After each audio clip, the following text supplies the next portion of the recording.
I have the great pleasure to introduce my colleague, Peter Demerath. Peter, you and I have, you've accompanied me in my journey and career. And so I've always been grateful, right, to have you there by my side and in CAE. And Peter Demerath is an associate professor in educational policy and leadership in the College of Education and Human Development at the University of Minnesota. His research, teaching, and advocacy is guided by a fierce commitment to educational equity, and he uses his research and his teaching and his advocacy to inform policy, right, and to help make a difference in the lives of students, teachers, and administrators, schools. With anthropology and ethnography, he seeks to illuminate the cultural basis of our educational policies and practices. A major interest of his has always been the role of class culture in the perpetuation of social inequality through education. And he's conducted major research projects in Papua New Guinea and in suburban and urban United States.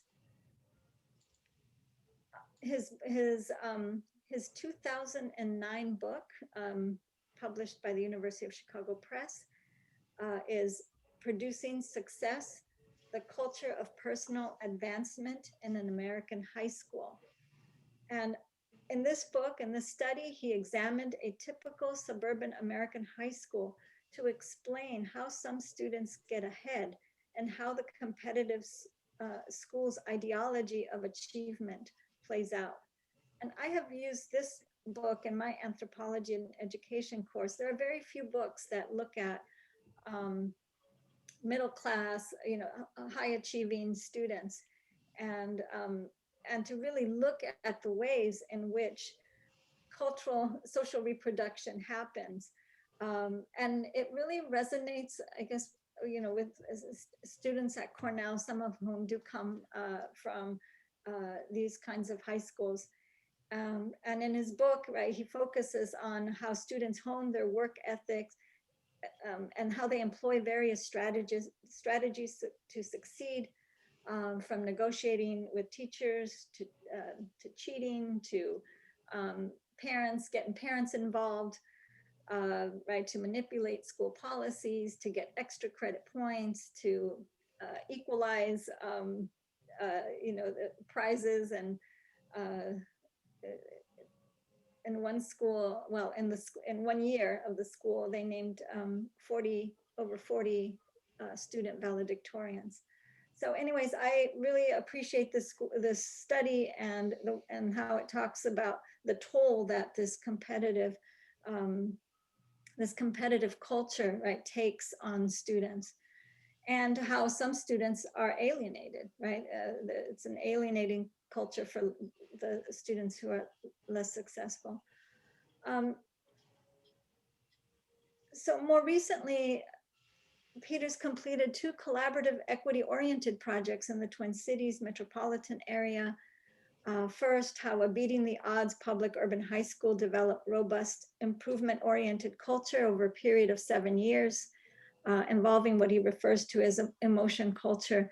And he presented this research in a session where he invited me, he invited our Spindler Award winner, Signathia Fordham, Thea Buelhaj, and others, to discuss this idea of success and education.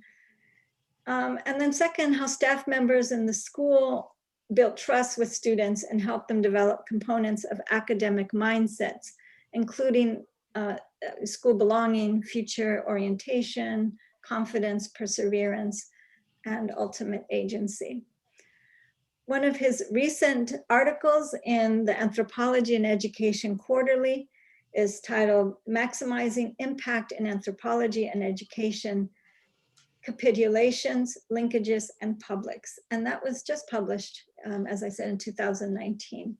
So with that, I hand it over to you and I introduce to you our past president, and thank you, for all your everything that you've contributed to CAE. I'm looking forward to your lecture. Well, Sophia, thank you so much for such a generous introduction. I really appreciate it. And I hope you know that the feeling is mutual. It's been such an honor and a pleasure to work with you and our colleagues on the CAE Executive Committee these last years. So thank you for that. Well, good evening, everyone. Great to see you, and thanks for being a part of this this evening. I do want to acknowledge first that I'm coming to you from the University of Minnesota, or near to it, and that the University of Minnesota Twin Cities is located on traditional, ancestral, and contemporary lands of Indigenous people. The university resides on Dakota land, ceded in the treaties of 1837 and 1851.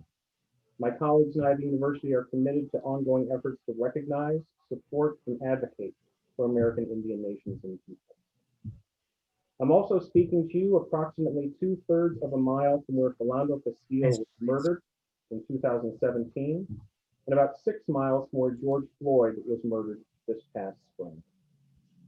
Now, in addition to struggling with the COVID-19 pandemic, the past several months have seen our nation experience a new public reckoning over racial justice.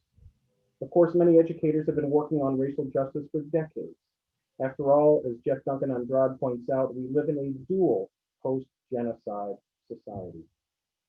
But nevertheless, there's a moment here. And now, there are possibilities for making real progress towards racial justice. So in that spirit, my talk this evening will be about how anthropology can contribute to decolonizing education. There will be many different disciplines, fields, and organizations that contribute to this effort, but anthropology has distinct roles to play due to our field's ability to bring hidden assumptions that guide practice and policy to the surface, our evolving understandings of cultural process and power, our respect for local expertise and innovation, and of course, our own painful colonial legacy. There are relatively few graduate programs in anthropology and education in the US, and I think I just want to mention that I'm one of us that kind of cobbled together my own training. So when I went to my first CAE business meeting back in 1993 in San Francisco, I experienced this profound sense of comfort and affirmation and belonging, even though I was too shy to really talk to anybody. But over time, CAE has become the most important organization in my professional career. I cherish the perspective that our field uses to seek to understand education in schools and the people that animate them. And I cherish our organization itself, especially CAE's emphasis on building knowledge in anthropology and education and supporting and mentoring people that are drawn to this work. That's all to say, it's a real honor to be sharing this talk with you tonight. So in that spirit, my talk is really a consolidation of what I, as a white middle-class cisgender male, have learned. What I've learned with and from many of you, as well as our forebears, as well as colleagues in other fields, and finally, of course, from the creative and innovative efforts of practicing teachers, staff members, and school leaders. So let me share my screen here. I've got just a couple of things I want to share with you. So this is the talk title for this evening, and this is kind of how it's going to be laid out. We're going to be talking about really the goal of building anti-racist schools that honor all ways of being human, the way June Helm talks about what anthropology is really all about. We'll talk about school leadership. We'll talk about decolonizing teaching and learning, decolonizing student-teacher relationships, social emotional learning, and finally, we'll talk about decolonizing education research and policy. One place to start is with obituaries for the American dream. Some of you might have seen this article that came out just a few weeks ago. This is from Lizania Cruz's work. She's a writer and curator from the Dominican Republic. She's been asking people to write obituaries for the American dream. She's been asking how and when the American dream died for you. And this is a paragraph from Zahira Shalom. She's from Philadelphia. And you can just look at this for a moment, and you can see that for her, the American dream actually died for her the day that she entered the kindergarten.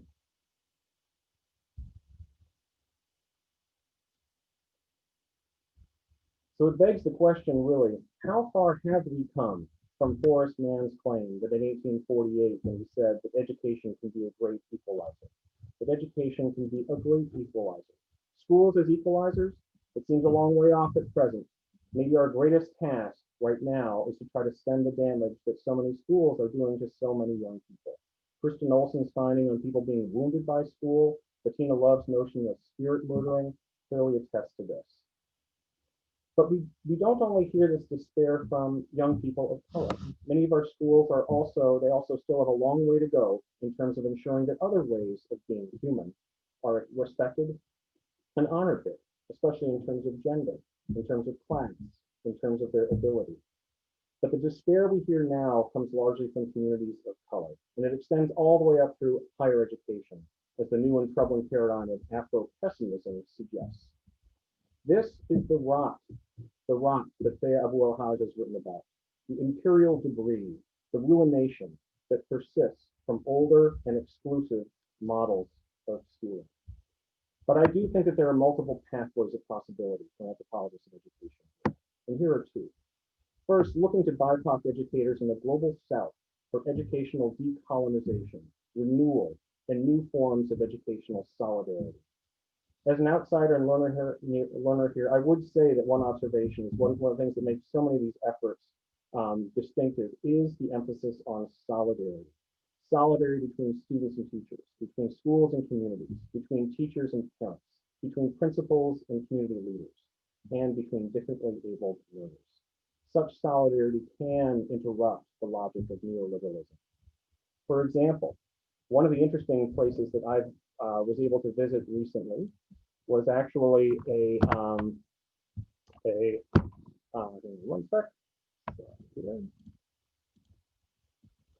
school outside of Marrakesh, Morocco.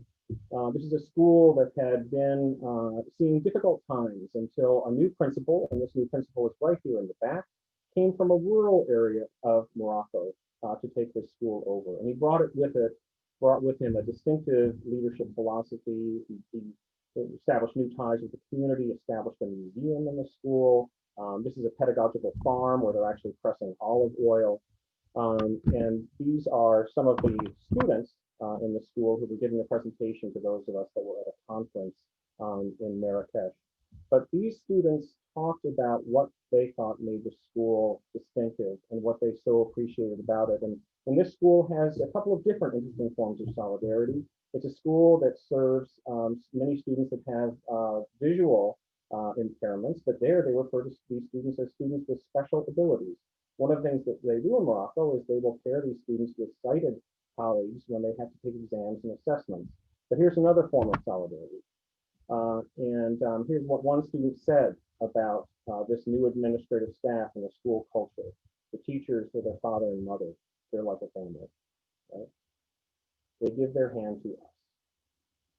And the principal, for his part, said that he wasn't surprised that the school has changed in such a short time because what reigns in the school is love. So a powerful example of these educational solidarities. But another form of solidarity, of course, is needed in the United States, and that is what anti-racism really is about at its core, is the need for solidarity. It's only through this solidarity that we'll be able to solve the great challenges of our time. But some of the greatest challenges to this solidarity lie in whiteness, especially uninterrogated whiteness. Here is one of the ways that my colleagues here at the University of Minnesota are thinking about whiteness. And this is from our Culturally Responsive School Leadership Academy. This was originally developed by Mohammed Khalifa and Katie Patel. Many different ways that whiteness can be expressed that school leaders ought to be aware of and ought to question and try to interrupt. Whiteness is invented, as objective, sacrifice, fragile, hierarchical. Whiteness and niceness. This, of course, comes from the work of our own Angelina Castagna. Whiteness as normal, whiteness as property, whiteness as being accessible. So much of what we're talking about here with regard to whiteness involves the need for a more intensive reckoning. And at its base, this will involve rupturing the power and comfort conflation that has propped up the ideology of whiteness and advantage in the US for the last 300 years. As Signitia Fordham observed at the AAAs in 2016, the panel that Sophia just mentioned, comfort is critical. She said, quote, "If you are comfortable, you have power. If you are not, you are not. If you do not, you are not comfortable. You are not protected. You are not protected. So people within CAE have been thinking hard and pushing hard on rethinking whiteness. One of the overarching themes that came up in the CAE town hall meeting last week was the need to learn to have open conversations about whiteness, white privilege, and power. At the 2015 CAE meeting, I shared in Minneapolis that I had seen a person that year at a Youth Voices event in North Minneapolis wearing a t-shirt that said, whiteness, it's everywhere you want to be. It's everywhere you want to be. White people need to understand what this means. Greg Tanaka has called for a recasting of white identity in terms of ethnicity. Angelina Castaño's work on the price of nice, of course, is so relevant here. There's a little explored socio-emotional dimension of the ideology of whiteness, how niceness actually serves to lower expectations, avoid real engagement with issues of race and power, and ultimately maintain the status quo. Two other voices from the town hall talked about the need to push harder in the spaces where we were up against white supremacy and white dominance. Allison Mattice said we need to go after our white colleagues who are doing damage to students and colleagues of color. And Sophia Vienna said that we need to flip the script on deficit. We need to flip the deficit script. It's not the multilingual child who has a deficit, but a monolingual teacher. There are, however, I think some positive signs. In late August, I got an email from a former student, an African-American principal, new principal, who had just started at a large inner-ring public suburban high school on the west side of Minneapolis. She planned to use the first day of school to divide students into racial affinity groups, facilitated by local educators, in order to talk about their lived experiences with race. This was a first step, in her words, towards building an anti-racist school. Building an anti-racist school. And another one. In September, our dean's office and my college here at the U of M received the following message from the Rotary Club of Rochester, Minnesota. Quote, the events of this last summer have prompted concern among our group of how we learn from these events, how we're influenced by unconscious bias and a desire to make our community better. It's in that spirit that I'm reaching out to you in hopes that you or a colleague would be willing to speak to our group on issues of race and social justice. We'd love to welcome you to our group and to hear your message in hopes of inspiring people to think differently and to affect behavior. So I spent the lunch hour today talking with the Rotary Club of Rochester. And one of the things I mentioned was my own journey towards racial self-awareness and what it means to be white. I drew on Tim Lunsmeyer's observation that when confronted with the realities of race advantage and white privilege, there are usually two modal responses. A position that the person is not a racist, or a position so fraught with guilt that the person is unsure what to do. The point is that both positions lead to inaction. And what we need now to do is to build anti-racist schools and other organizations. That's what we need to do. I'm going to suggest that there are several ways that anthropologists of education can contribute to building anti-racist schools for equitable opportunity where young people and adults alike can flourish.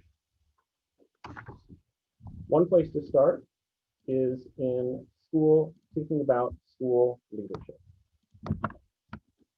And here, what we need to be thinking about is encouraging school leadership and the development of school leaders to move away from its origins in scientific management and organizational theory and towards collective culture creation for equity and anti-racism. An anthropological understanding of leadership is profoundly social. Rather than being the property of individuals, which is so Eurocentric, which leads to highly gendered manifestations of leader as hero, we should think about leadership as influence. And leadership is something that circulates in any group, organization, or school, and acknowledging that all of this is mediated by power, by positionality, and by politics. So I've been thinking about this a bit with Reva Jackie Walter. First, certainly one area to contribute to is the new area of culturally responsive school leadership, and Mohammed Khalifa's work there, Katie Patel's work there. But I want to hear folks to focus more on how anthropologists can contribute to this, this newer orientation of culture creation, school leadership and culture creation. And this does have some legs in organizational sociology, but we want to bring this emphasis on culture creation as much as we can to our schools of education. And so a couple things that we can think about here is leading on meaning making, what things actually are ontogenetic understandings of things, educational things, processes. For example, students. For example, achievement gaps. This is the way that the director of the Office of Black Male Student Achievement in Minneapolis Public Schools is trying to get people to rethink achievement gaps. That beyond opportunity gaps, there are belief gaps here. Belief gaps, a crisis of broken beliefs, a system of broken beliefs, and the capabilities of young Black male learners. And so this is something that leaders can lead on, is meaning making. And of course, our attention to language helps so much here.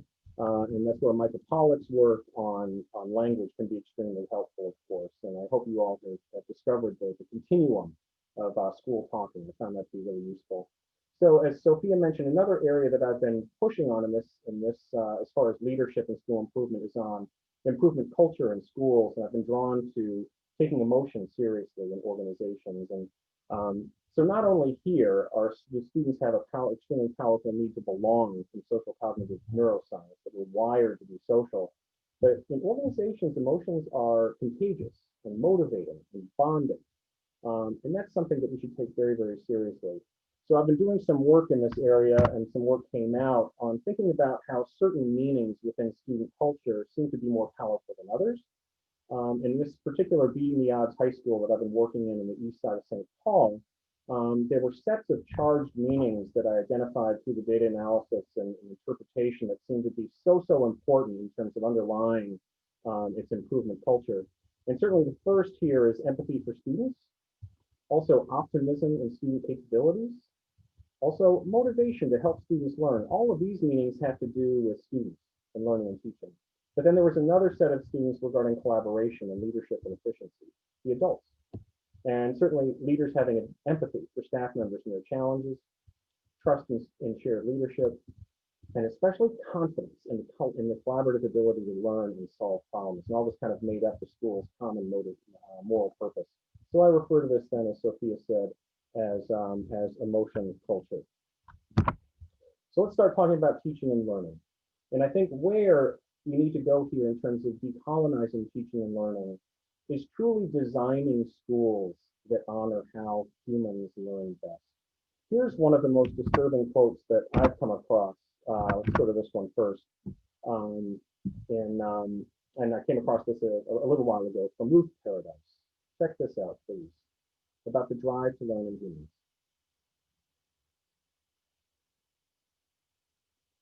We've been able to design social institutions that can teach children to fail at learning, And let's go back to the obituaries for the American dream. Here's a teacher in Las Vegas, Leanne Castile. Her American dream died when she became a teacher.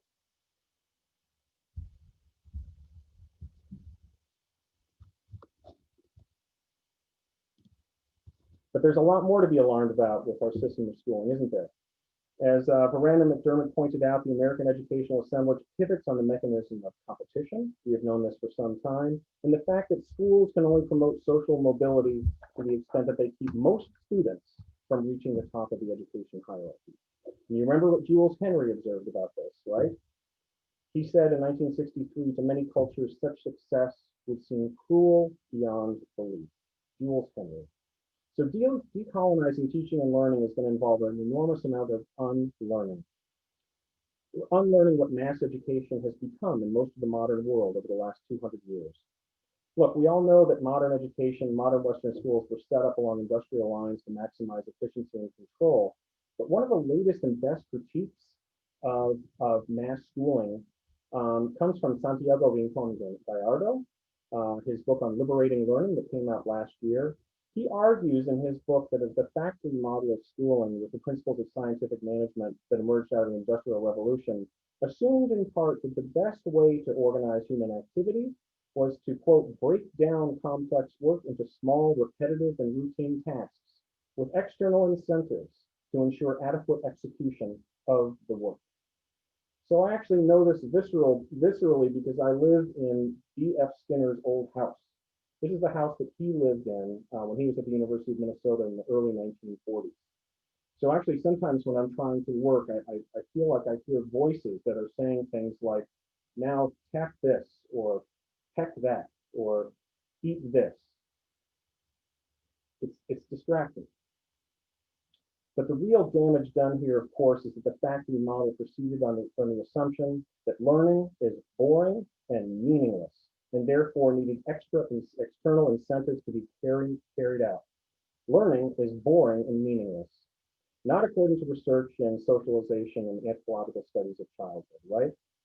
Rincon-Gallardo argues that few experiences are as liberating, joyful, and intrinsically motivating as powerful learning, and that at its core, deep learning can be a liberating act. Another book that can be helpful here, I think, is Susan Bloom's work on I Hate Schooling. I'm sorry, it is, yeah.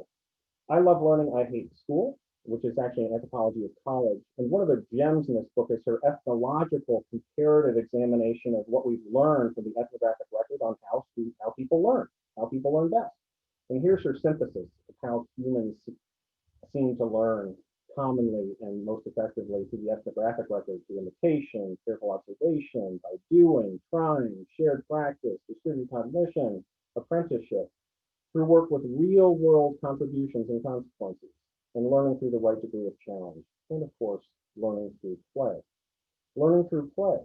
One of the things that I've been doing in my classes recently is setting up just a kind of little activity where I'll put a bunch of different objects on two different tables and ask students to kind of gather around and take them up and play with them and see if they can figure out what they are and how they work. So putting on a little Bob Marley or something can help with this. Here's some things that I've been using recently.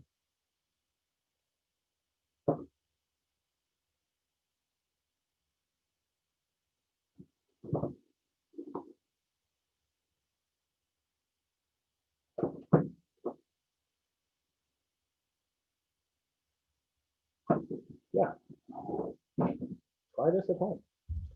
So a couple other things that I want to turn to then here in terms of teaching and learning, of course, we need to talk about teacher education, right? And especially the quote from Leon Castile that her American dream died when she became a teacher. It's so tragic. One of the things that we should talk about here, of course, with teaching and learning is one of the things that Gloria Ladson-Billings said when she accepted our Spindler Award in 2005. She remarked that to understand teaching in the US is to, quote, understand a wholly psychologized field. Teacher education, she said, embraces psychology almost to the exclusion of other sciences. Is it changing? Maybe a bit. But secondly, especially at the secondary level, we should decolonize teacher education from the tyranny of subject matter expertise. Of course, we need subject matter expertise, but subject matter expertise is irrelevant if teachers don't know first how to build trust with students, build relationships with them, communicate their belief and their capabilities, and engage them with learning.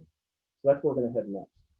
Let's head next to decolonizing student-teacher relationships.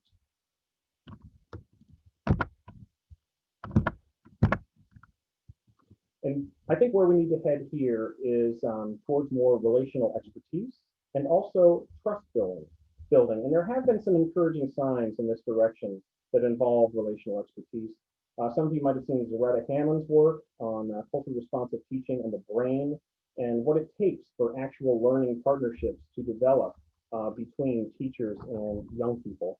And also, certainly here at Minnesota, we have seen that the current pandemic has underscored the importance of student-teacher relationships. In a survey that some of my colleagues did, Katie Patel, some of her colleagues, the most frequently cited worry expressed by over 15,000 educators here was relationship building and the ability to socially connect and engage with students.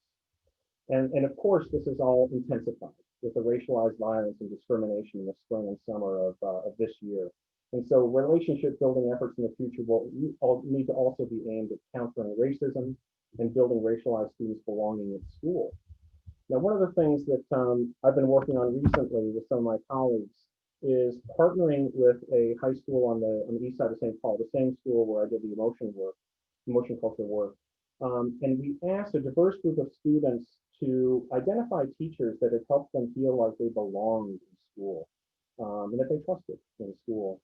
And a lot of the previous research on trust has used questionnaires or surveys, but we wanted to understand trust in situ through the everyday actions and communications and communication between teachers and students.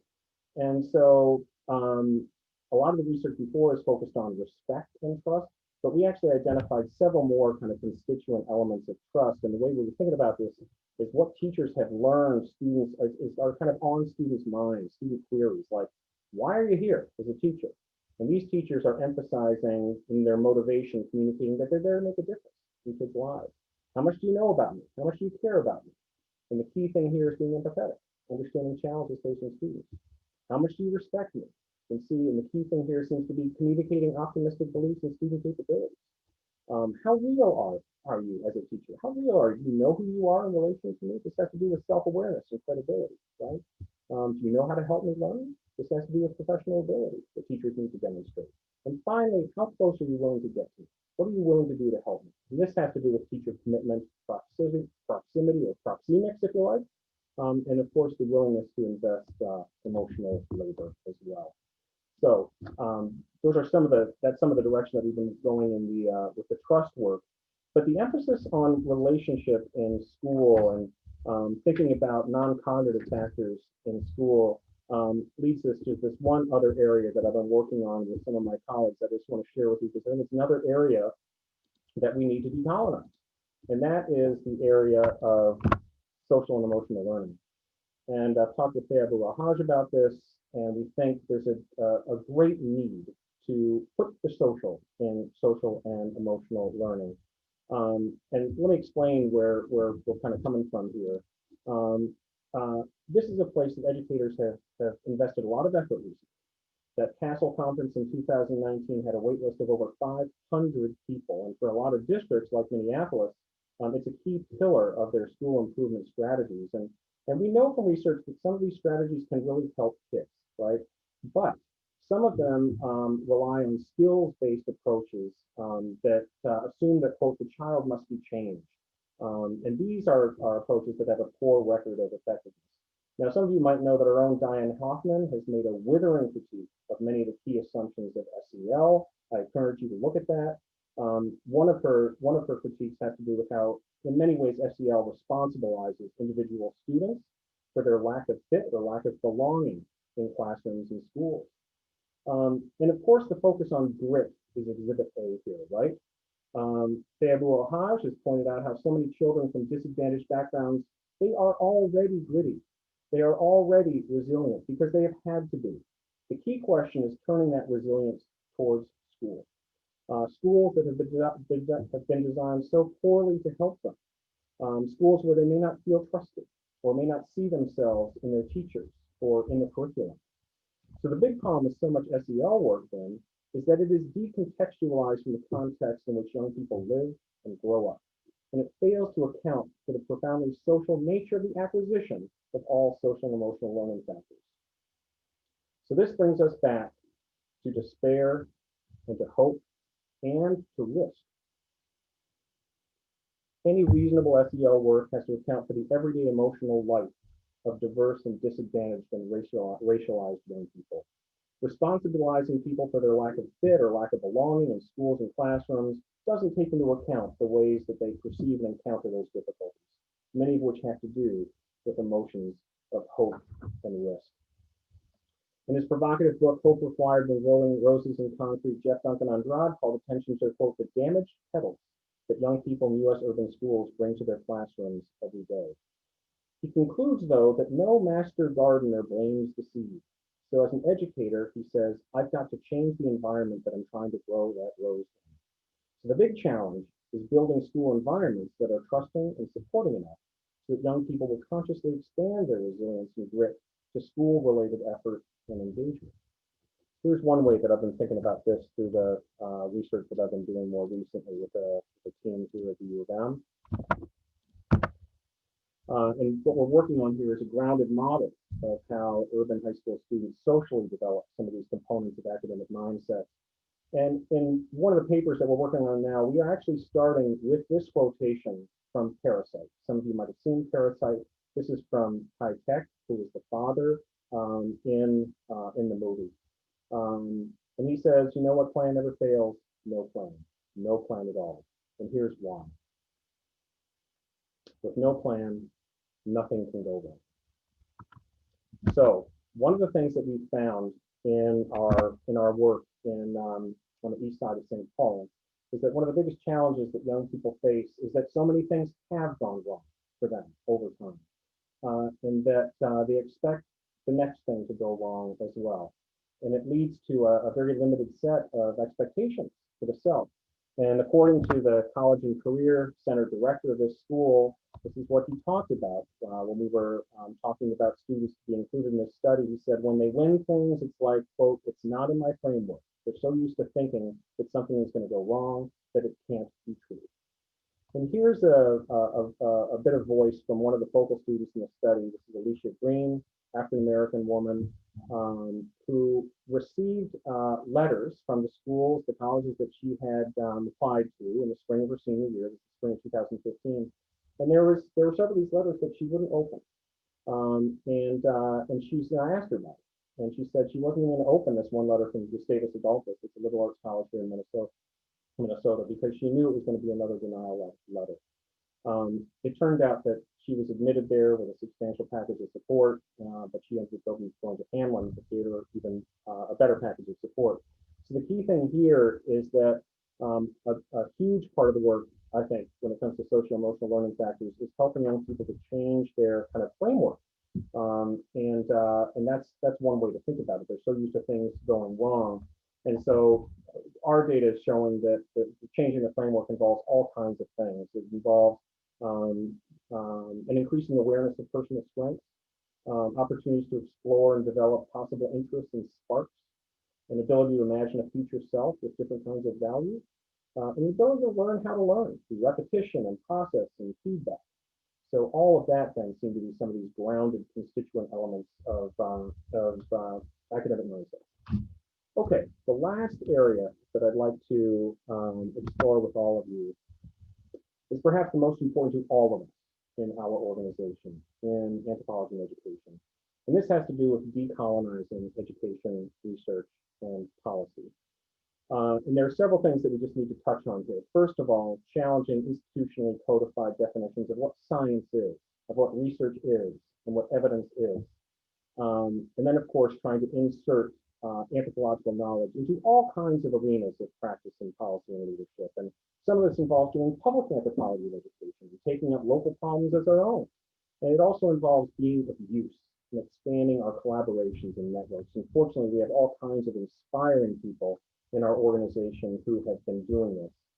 So a couple things that I'll just quickly mention. First of all, I'm not complaining here, but that piece on student-teacher trust was actually rejected from an AERA journal, in part because it did not contain metrics and measures. It was presented as ethnographic research, but I'm not complaining here. I'm more worried about how ethnography and anthropological knowledge is codified and evaluated in certain institutions, like school boards, like state departments of education, and of course, the Institute of Education Sciences. This is what Alfredo Artiles recently referred to as, quote, the terms of the dialogue between anthropology and policy. So we're all aware that since 2002, the IAS has operated from a restrictive code of scientifically based research standards. But I'm even more worried about university IRBs. Certainly ours here at the U of M. It does not classify case study inquiry as human research, because case study research does not meet the systematic investigation or generalizable knowledge thresholds as defined by the Departments of Health and Human Service and the Food and Drug Administration. So case study research is not human research, which must mean that there's no such thing as hidden curriculum or funds of knowledge or additive schooling, all of which were detected through forms of case study research. Artiles says if we don't change these terms, the terms of dialogue, our knowledge base will do little to change policy. One of the things I have written about is that we need to do whatever we can then to elevate our field's authority. And key to that is centering our ontological assumptions about the very things that researchers are attempting to understand. We need to make sure we don't capitulate to narrow and partial ideas about the problems and processes that we seek to study, what our topics actually are. We need to continue to show how our field's lens is powerful, how it can intervene in limited or partial understandings of educational processes and problems. Remember, in Laura Nader's words, anthropology has always made connections that are not made elsewhere. Remember what she said. Who else is going to put it all together? And lastly, just to say, as far as inserting anthropological knowledge wherever we can, Dorothy Holland referred to this as entering into a series of linkages amongst actors. Many of our colleagues have been thinking about this and giving us ideas about this, sharing ideas about this. And at the CAE town hall last week, Rodney Hobson suggested this might include creating forms of being, new forms of being, and new ways of relating to one another. He encouraged us to, quote, push a little harder, lean a little harder, be a bit vulnerable.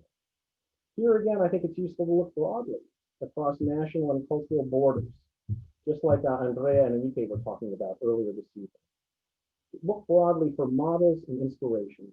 Katie Anderson-Levitt's book, Anthropology of Education, A Global Guide to Ethnographic Studies of Learning and Schooling, is so helpful here.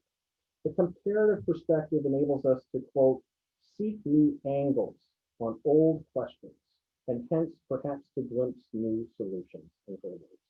For example, the volume shows that practitioner research, action research, and research to inform policy are all prominent amongst Palestinian, West African, and Chinese ethnographers. Now, here in the United States, in his 2011 CAE presidential address, Brian Brayboy emphasized the roles of responsibility and reciprocity in our relationships as anthropologists of education. Picking up our end of the canoe, our end of the log, he said, echoing Fred Erickson from years earlier. Brian also drew on indigenous notions of stewardship, how individuals are not responsible for leaving things how they found them, but in making them better. Fortunately, we have several colleagues in CAE who have been doing this and learning how to do it well. People like Ted Hammond, Terry McCarty have been doing this certainly in the policy arena. And also in his past president's talk last year, Kevin Foster told us about his public scholarship and community outreach efforts, including his founding of Lone Star Emmy-nominated Black Academics Television. Let's have a little update on Kevin Foster. Here's something to share with you. Do you see what this is? This is Kevin Foster's application to be considered as a candidate for the Austin City School Board. And I've got the pleasure of letting you know, if you didn't know already, that Kevin was elected to the Austin City School Board. And when I congratulated him on that last week, he texted back, quote, "Can you help get the word out to the membership and thank the membership?" He said 25,052 votes, 80,000 students, 10,000 employees, 130 campuses, $1.67 billion budget. Kevin Foster, we are behind you 100%. Congratulations, and we can't wait to see how this next chapter in your life unfolds. And just a couple of last things about inserting anthropological knowledge wherever we can. I did mention Philando Castillo. For my part, I did serve on the Falcon Heights task force on inclusion and policing, trying to educate some of my colleagues on the realities of race, and especially white colleagues on that task force, and trying to amplify the voices of others. But look at other examples that we have of people who are doing public scholarship in anthropology and education. Angelina Castaño, also Micah Pollock, of course, with her two most recent books. And one of the things that she mentioned in the session last week is how she draws on her anthro skills to analyze community needs and do design work in anti-racism. Use her writing skills to help mobilize people for anti-racism, and again, to amplify everyday voices. So, and I've also mentioned before, this last effort is something that Nancy Hornberger has been encouraging us to do. And I love the way she talks about this. Quote, in her words, to use our work to be interpreters who support local profits. So we need to constantly identify places and discourses and networks where we can contribute anthropological knowledge and insight. This is our agenda, to infiltrate with the knowledge of what is needed, to be expansive in our conceptions of community, to try to be as expansive as we are in our considerations of context. These conceptions of community are so important as we try to counter new American radical individualism. We need to use anthropology and anthropological knowledge to build solidarities whenever and wherever we can. Educational solidarities. Some of it might involve bearing witness or amplifying the voices of others. But we are united in our belief in the power of anthropology. And I hope a commitment to undertake the much needed and urgent work of decolonizing education and building anti-racist schools where all people can thrive. In this way, we can continually build education, in the words of Sophia Vienes, as the practice of imagination and freedom and social change. And in this way, each of us can seek to leave schools and schooling better than when we came. Thanks very much.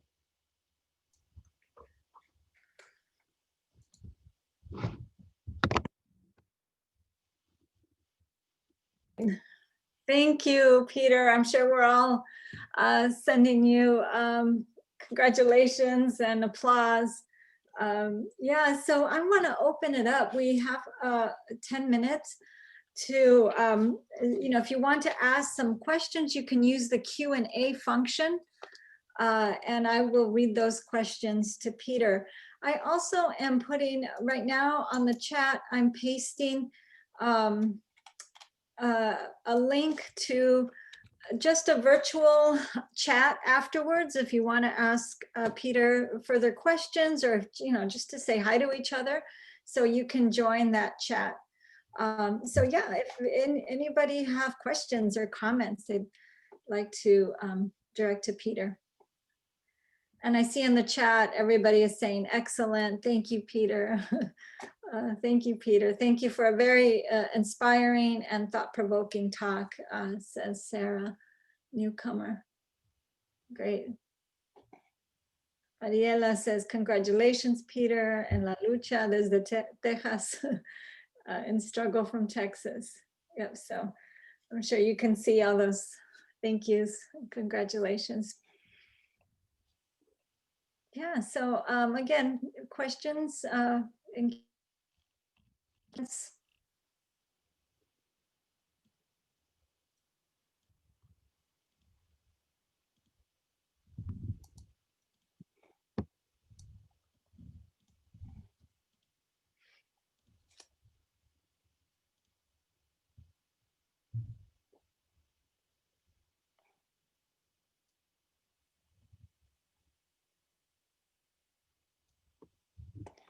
sometimes it takes a while for folks to think of questions or taking it all in, everything you've said.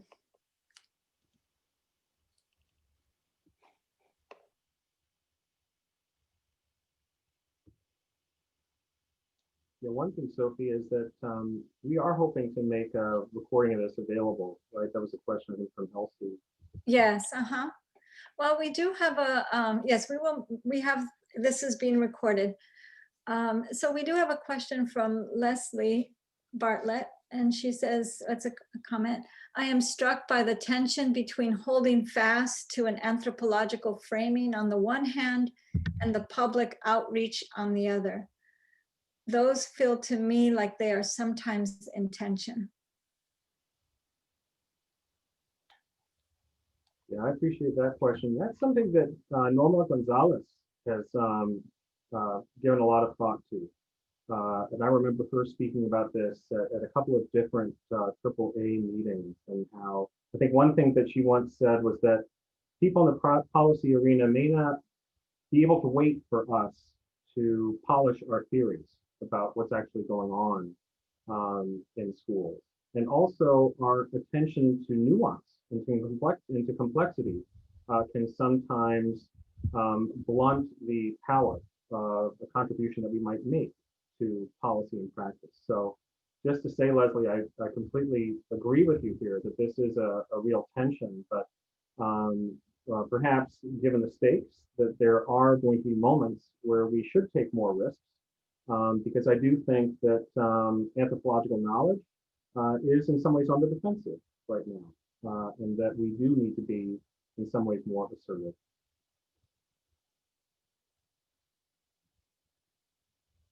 I'm wondering what other people think about that, though. Yeah, I'll read you another. This is on chat from Elena. Peter, how do you think we can, as a scholarly community, disrupt whiteness in the work we do? The challenge always seems to be that whiteness works to protect itself, reinscribe itself, and reimpose itself. Yeah, that was actually something that I was that I brought up with the Rotary Club in Rochester today at lunchtime, and they were asking about what organizations can do to become more anti-racist in their emphasis, and I said certainly recruiting is important in terms of diverse membership, but it's not earnest recruiting. It's not honest and honorable recruiting if members of an organization aren't doing whatever they can to bring to the surface norms of whiteness that might make that place unwelcoming for people that are not white. And so I think that's extremely important. And some of this can have to do with things like in schools, say a hat policy, all right? Okay, there might be some schools where a hat policy is reasonable, right? But for a lot of people, hats are pretty important actually in terms of their identity. In a lot of places, they might not do a lot of harm. Another thing is not just in terms of school talking, in terms of labels, the way Micah Pollock talks about school talking, but the actual ways that we communicate. So for example, one of the powerful professional development sessions I went to recently was given by two African-American scholars, and one of them was talking about African-American vernacular in the middle of the room, about 300 educators at tables, and from the back of the room, his partner interrupted. And he said to the group, he said, "What am I doing right now?" And someone said, "You interrupted, you interrupted." And the guy said, "That's actually something that we do all the time in African-American vernacular. Overlapping speech, overlapping speech." So I think a lot of this is these kind of the micro level of communication that's important to kind of bring to the surface and question as far as how it's okay to communicate. And that, of course, has everything to do with culture building for anti-racism. Great. Let's see, from Ted. Ted Hammond says, "I'm on board, obviously, with the premise that anthropological inquiry can shed enormous insights, but I'm not the only or main audience that needs to be convinced of that. Who is not listening? Who is not listening? Who needs to? And how do we engage them?" Yeah, I think that's very important, and that's tough. I mean, I've had more success in convincing people of the value of anthropological knowledge that I work with more directly.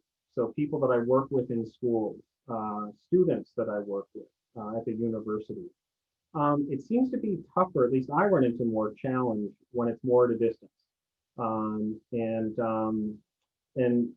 perhaps this is my own ineffectiveness, but I think that we still need to make a case and still need to come up with some new ideas on what kind of knowledge anthropological knowledge is and why it is indispensable.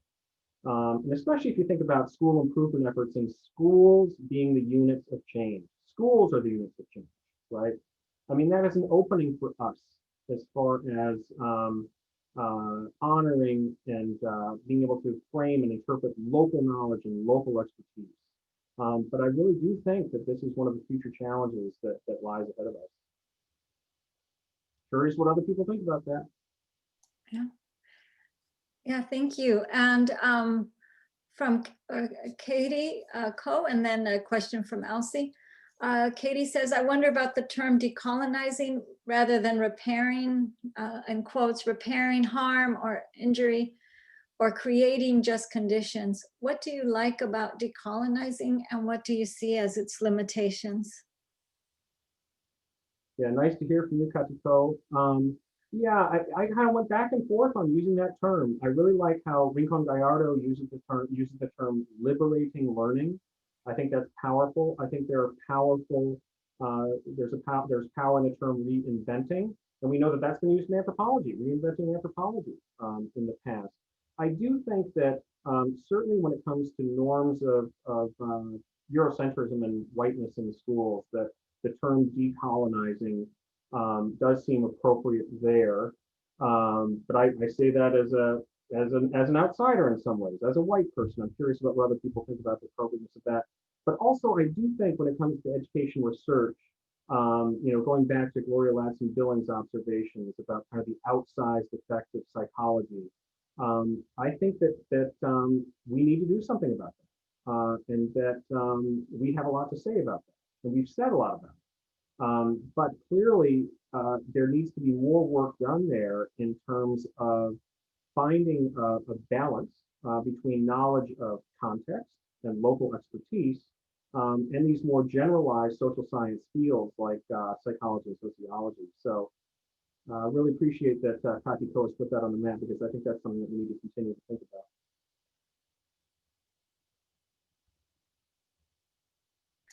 about. Yeah, thank you, Peter. And Elsie is asking for, if I can write, or you can write in the chat, the references to terms of dialogue, and also to work on putting the social into social emotional teaching. I don't know if you can repeat, if you have those offhand, or you can repeat them, or we can get back to Elsie. And also the work by Palestinian and other Eastern ethnographers. So I think many of us were also very interested in all the sources and references that you were using. And so it would be great to, I don't know if you could share those Sure, somehow yeah, with us. Maybe we can do it on the CAE Sure. Google Groups or That's fine. something like that. Okay, great. Okay.